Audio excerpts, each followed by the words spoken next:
सन 2004 में बाबा साईं जे पुट साईं मोहनलाल जो विहांउ संपन्न थियो। इन्हीअ साल ई शिव शांति आश्रम जी स्थापना खे 25 साल पूरा थिया ऐं रजत सालगिरह बि मनाई वई।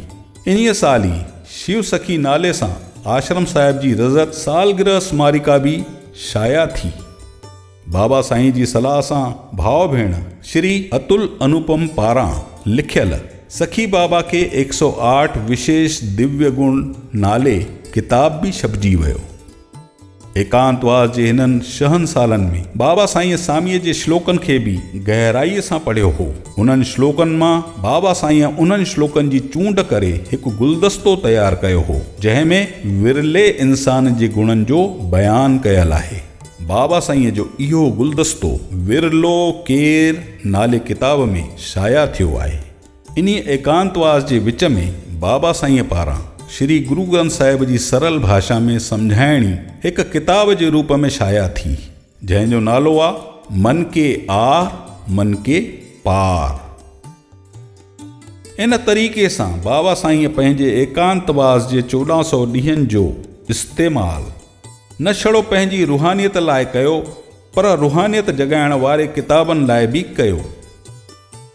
एकांतवास जे 8 भेरनि जे विच में बाबा साईं समाज जे सरोकारनि, सत्संगनि जे दौरनि ऐं नवां मंडल ठाहिण में पूरी तरह सां लॻिया रहिया। मकर संक्रांति 14 जनवरी खां वठी गुरु गोबिंद सिंह महाराज जे प्रकाशोत्सव 16 जनवरी जॾहिं इहे 3 ॾींहं एकांतवास पूरो थियण वास्ते मनाया विया, तॾहिं सोन वांगुरु चमकंदे जीअं ककरनि मां सिज निकिरी आयो हुजे। बाबा साईं चांडूराम जन जो अहिड़ो अलौकिक दर्शन पाए संगत बाग बहार थी वई। बाबा साईं समाज जी सन्हड़ियुनि ॻाल्हियुनि खे बि गहराईअ सां ॾिसी उन में सुधार करण जी ॻाल्हि चवंदा आहिनि। संसार में कुछ भी न खणो आहे, न सुठो न कसो। अगर खणो आहे, संसार में रहूं था तो गिला नेकी खणण जा ठीका छॾे ॾियूं। असां इहो खणो जेको ॿिए जो न वणे असां न कयूं, जेको ॿिए जो वणे असां कयूं।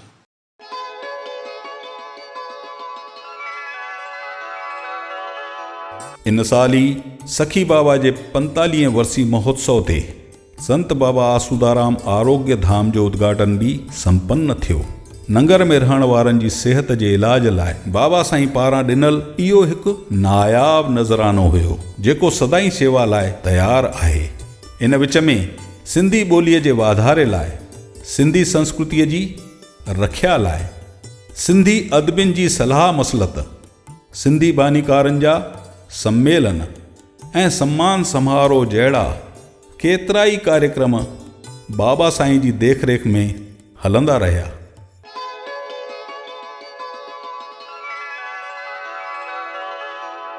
सन 2006 में हैदराबाद सिंध जी यूनिवर्सिटी ऑफ सिंधियोलॉजीअ में सिंध जे सरताज अमर शहीद संत कंवरराम साहिबनि जी जयपुर में संगमरमर सां ठहियल हिकु नंढे आदमकद बुत जी स्थापना थी, जंहिंजो अनावरण बाबा साईं जे हथनि सां संपन्न थियो।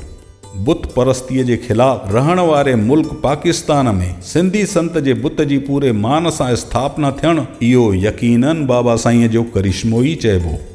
सन 2008 में इन्हीअ जॻह ते साईं मोहनलाल जे हथनि सां संत कंवरराम साहिब जन जी हिकु वॾे आदमकद बुत जी वरी स्थापना कई वई।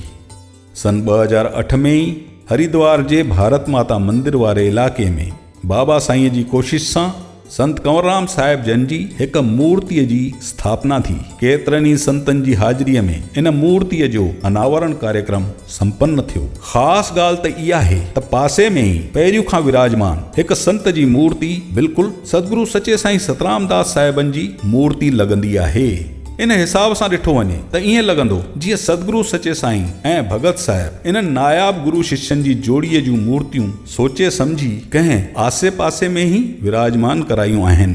सन 2008 में ई बाबा साईं तॾहिं ॾाॾा साईं बि बणिजी विया, जॾहिं साईं मोहनलाल जी धीअ जनम वरितो, जंहिंजो नालो रखियो वियो जिज्ञासा। इन साल ई बाबा साईं जे ॿिए पुट साईं हरीश लाल जो विहांउ बि थी वियो।